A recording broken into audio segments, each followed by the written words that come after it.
السلام علیکم. زه عبید الله حسام یم. کله چې د دنیا ته انسان ژور پام وکړي هر څه پکې پای لري. د صحت خاتمه ناروغي ده، د غنا خاتمه بیا فقر ده، او د حکم خاتمه بیا زوال ده، او په ټوله کې د دنیا پای بیا مرګ ده. تاسې لسګونه کلونه ژوند کړی دی، خو اوس پوهیږئ چې تیر ژوند څه ډول وو. هر څه درته جوته دي. د یو استرالیایي ځوان د ژوند کیسه درته کوم، خو تر هغې مخکې غواړم د پیغمبر صلی الله علیه وسلم یو واقعه درته بیان کوم چې د دنیا اصلي تعریف یې کړی دی. یوه ورځ هغه صلی الله علیه وسلم ویده و. کله چې راپاڅېدو د بوریا یا د هغه څه چې دی پې ویده و د هغې چاپې په مبارک مخ باندې پاتې شوی وو. صحابه رضی الله عنهم ورته وړاندیز وکړو چې کاشکې موږ درته یو بستر جوړ کړو، یو آرامه بستر درته جوړ کړو تر څو پې ته راحته او هوسا خوب ولرې. پوهېږې هغه صلی الله علیه وسلم ورته څه وویل؟ ما لی وللدنیا ما انا فی الدنیا الا کراکب استظل تحت شجرة ثم راح وترکها. ما لی د دنیا څه؟ د دنیا مثال دا ده چې یو مسافر پر لاره تلونکی مسافر د یوې ونې د سیوري لاندې یو څو ګړۍ یا یو څو شیبې آرام وکړي، بیا یې پرېږدي او ترې لاړ شي. د دنیا حیثیت همدا دی. دا دنیا فانی ده او هیڅ حیثیت نه لري چې انسان دې پرې آخرت له لاسه ورکړي. مسلمان مؤمن باید د دواړو ترمنځ تعادل وساتي. هم باید دنیا ته پام وکړي، هم باید آخرت ته. که یوازې دنیا ته پام کوئ آخرت پرېږدئ، دا هم سمه نه ده. او که یوازې آخرت ته پام کوئ دنیا درنه هیروي، دا هم د اسلامي شریعت مخالف کار دی. راځئ د یو استرالیایي میلیاردر ځوان د ژوند په اړه یو ویډیو وګورو. جالبه ویډیو ده، تر پایه یې وګورئ. همداراز یې له خپلو ملګرو سره هم شریکه کړئ، او که لطف کوئ نو دا چینل هم سبسکرایب کړئ او خپل ملګري ورته راوبلئ. درنو دوستانو، زما په چینل کې د ګډون لپاره د همدې ویډیو لاندې د سبسکرایب دا بټن کلیک کړئ. له دې وروسته دا د زنګ بټن کېکاږئ. له دې سره به تاسې هره ورځ ما نوې ویډیو ترلاسه کوئ او له خپرېدو به یې خبرېږئ. دا کار د مهربانۍ له مخې وکړئ. Meet Ali Bennett, a friend of mine, a young Muslim born and raised. د استرالیایي میلیاردر ځوان علي بنات ژوند عجیب داستان لري.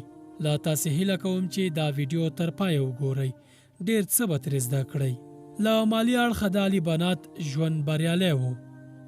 د دنیا تر ډېرو یې هوسا ژوند درلود، خو د ژوند په وروستیو کې ډېر بدل شو. اوس د کوم ژوند پړاو ته رسېدلی او څه در شوي؟ د ژوند په دې برخه کې الله پاک ماته ډالۍ راکړه. الحمدلله. زه یې په ټول بدن کې د سرطان په ډالۍ ونازولم. تر دې وروسته مې پرېکړه وکړه چې خپل ژوند بدل کړم او ټول ژوند غریبانو سره مرستې کولو ته وقف کړم. ولې سرطان ناروغۍ ډالۍ ګڼئ؟ الحمدلله. ډالۍ ځکه ده چې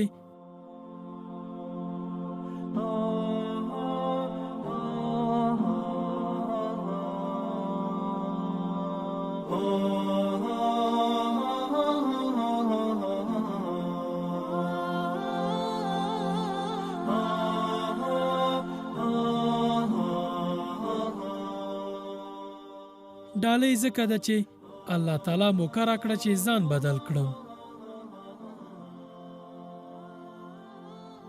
سرطان ستا سترګې د څه په اړه پرانیستې؟ سبحان الله. په ژوند کې هر څه ته ان عادي شیانو ته لکه د پاکې هوا تنفس کولو ته مې هم سترګې پرانیستل شوې. د دې ناروغۍ مو څومره موده کیږي؟ علي بنات ته ډاکټرانو ویلي و چې یوازې 7 میاشتې به ژوندی وي. د دې خبر په اورېدو علي سملاسي خپل بریالی تجارت پرېښود او ژوند ته یې بیا کتنه وکړه. هر څه ورته بدلیدونکي ښکارېدل. علي کله چې د سرطان له ناروغۍ خبر شوې غبرګون دې څه و؟ خپل قیمتي ګاډي، ساعتونه او ان خپلې جامې مې فقیرو هیوادونو ته یوړې او خلکو باندې مې وویشلې. الحمدلله. ما غوښتل دا دنیا په داسې حالت پرېږدم چې هیڅ شی رانه پاتې نه وي. علي د عیش او عشرت نه ډک ژوند درلود. دا له الماسو جوړ لاسبند دی. $14,000 یې ارزښت دی. دا د $1,400 قیمت لري. دا بیا د حمام څپلۍ دي، په 700 مې اخیستي. علي ناڅاپه د دنیا خوندونه پرېښودل او د دنیا مینه یې له زړه وویستله. اوس د دې ډول ګاډو په لیدو څه احساس لري؟ د دې ګاډي ارزښت $6,00,000 دی. خو علي بنات وایي د دې ګاډي قیمت د حمام هغو څپلیو ته نه رسیږي چې افریقایي غریب ماشوم ته یې ډالۍ کړي دي. په الله تعالی قسم، ما ته د هغه افریقایي ماشوم خندا د دې ګاډي په اندازه ارزښت لري. په الله قسم. علي خپل ټول شته د فقیرانو په خدمت کې کړل. افریقا ته له تلو وروسته یې د مسلم اراوند د ورلد په نوم یو خیریه بنسټ جوړ کړ. له دې لارې به یې غریبو هیوادو کې جومات، مدرسې او نور شیان جوړول. که څه هم ډاکټرانو علي ته 7 میاشتې د ژوند وخت ورکړی و، خو الله تعالی ورته د 3 کالو شاوخوا د ژوند کولو موقع ورکړه. په دې موده کې هغه ګڼ د خیر کارونه وکړل، خو بالاخره یې ژوند پای ته ورسید او علي له دې نړۍ وکوچید. میلیاردر علي بنات د پند اخیستو په موخه له خپلې مړینې مخکې خلکو ته دا ویډیویي پیغام ثبت کړی دی.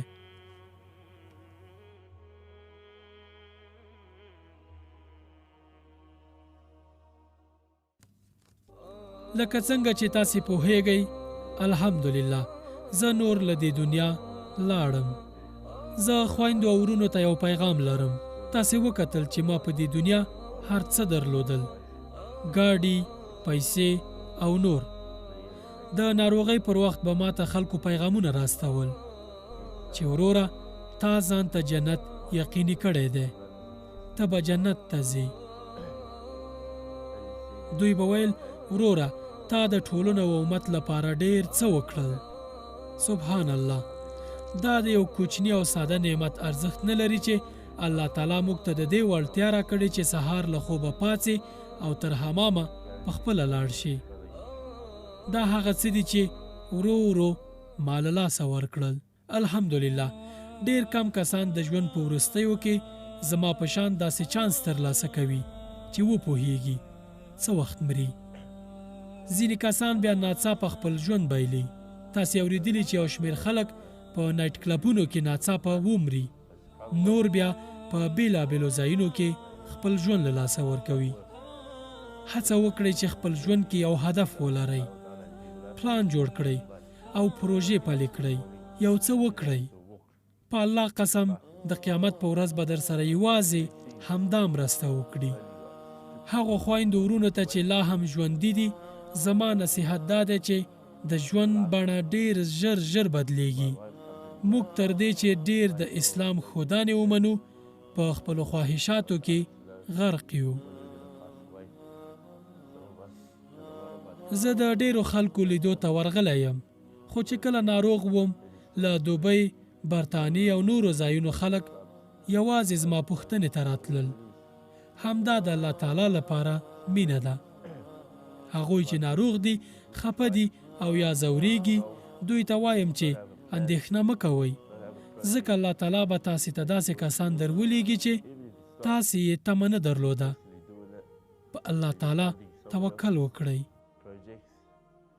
تاسې ټولو ته مې بل پیغام دا دی چې که 1، 2 یا 3 کسانو سره مرسته وکړئ یا مو دوی متاثره کړل چې یو څه وکړي، یاد ولرئ چې په قبر کې به در سره همدا مرسته وکړي او د هر څه بدله به درکړل شي. د علي په مرګ ګڼ مسلمانان او نامسلمانان خفه شول. دا عیسوي په اړه وایي We had the money, we had everything, alhamdulillah.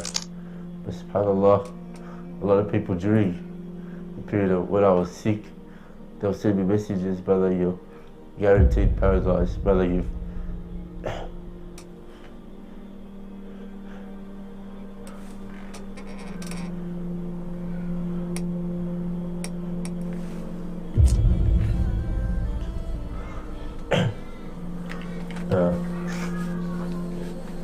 feel like you've done so much for the community, for the ummah. But subhanAllah, this. Well, to our family, that was the message from my brother, Ali Bannett. دا زموږ د ورور علي بنات پیغام و. دا یو سپېڅلی روح و. دی د هغو خلکو له ډلې دی چې موږ ورته اړتیا لرو. دا هغه کسان دي چې خپل مثبت اړخ له خلکو سره شریکوي چې یو څه وکړي، یوازې د دې لپاره چې له خلکو سره یې مرسته کړې وي.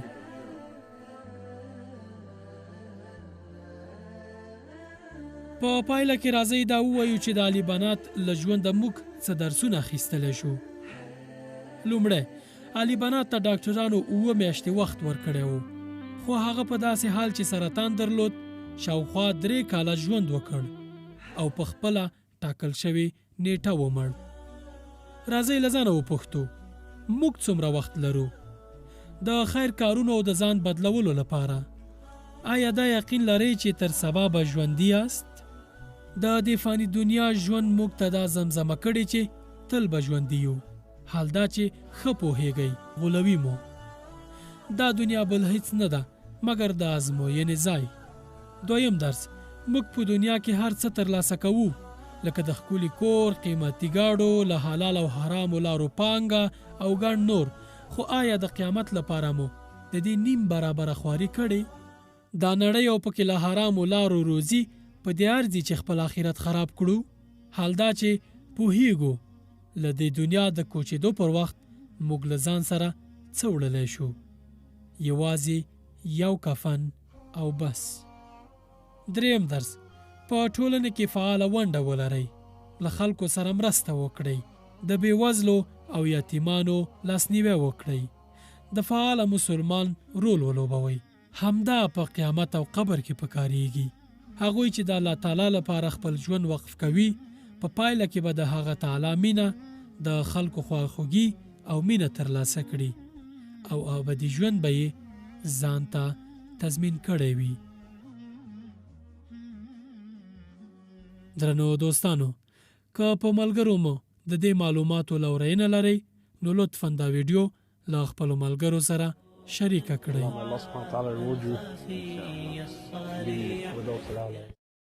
درنو دوستانو، زما په چینل کې د ګډون لپاره د همدې ویډیو لاندې د سبسکرایب دا بټن کلیک کړئ. له دې وروسته دا د زنګ بټن کېکاږئ. له دې سره به تاسې هره ورځ ما نوې ویډیو ترلاسه کوئ او له خپرېدو به یې خبرېږئ. دا کار د مهربانۍ له مخې وکړئ.